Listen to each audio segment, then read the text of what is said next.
Now, if you're doing 3 to 5 rounds of this, as you get warmed up, it's always gonna be tempting to kind of increase or push your speed here. This is a stroll in the park. Think of it as just a relaxing bike ride.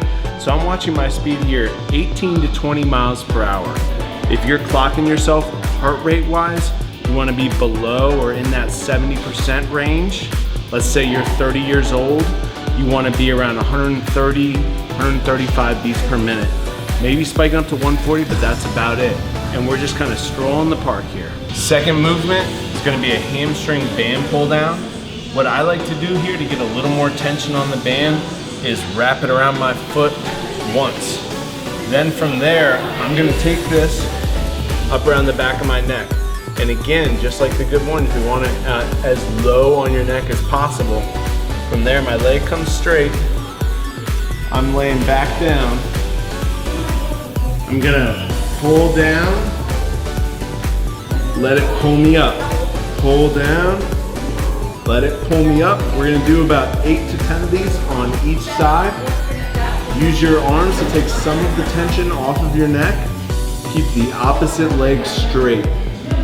So this next stretch is gonna be very similar to the band hamstring pull down, but it's gonna be for the quads. So I have the same setup where it's wrapped around my foot.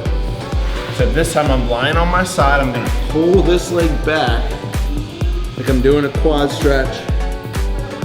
Then from there, kick this leg forward. As I separate my hips more, meaning this hip comes up, that hip goes back, it's gonna increase the stretch on my quads and my hip flexor here. So reach, let the leg come down. Reach, let the leg come down. So we are taking our muscle through a contraction. So this next stretch or mobility movement, very similar idea as the first two. You're gonna wrap this around my wrist once and grab on. That way I don't have to use my forearm muscles while I'm holding on to the band. From there, I'm gonna step into the band, driving my elbow up into a front rack position, and then continuing the stretch into an overhead triceps position.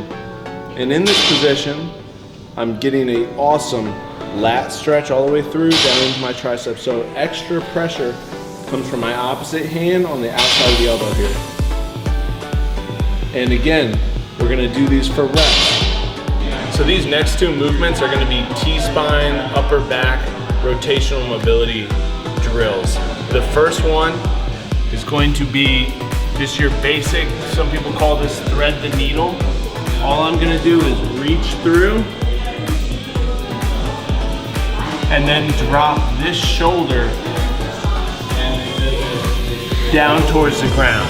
I'm gonna reach through here, but then grab onto the ground with my hand and use that ground to facilitate a little bit of extra stretch. Now, one thing to think about is where your hips are.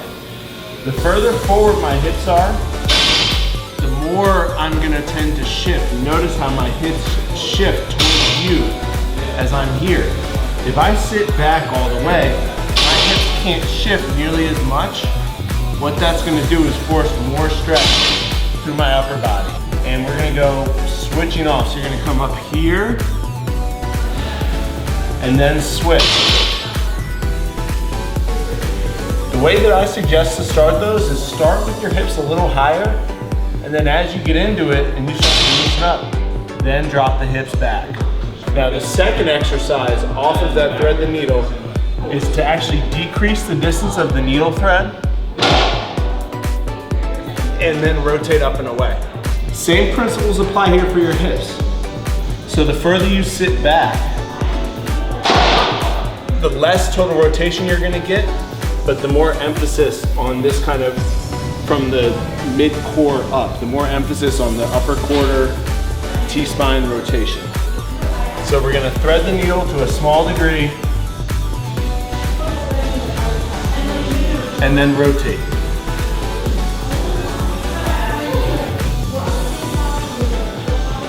So this next exercise is an awesome overhead mobility movement, and it's called the prayer stretch with a foam roller.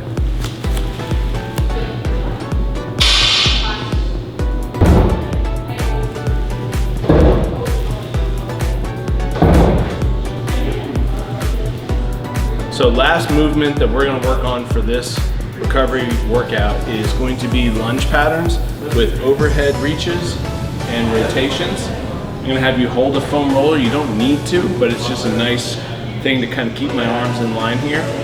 So I'm gonna do a reverse lunge, gonna reach overhead, then come back. Same thing with the other leg. After that, I'm gonna do the same reverse lunge, but I'm gonna rotate.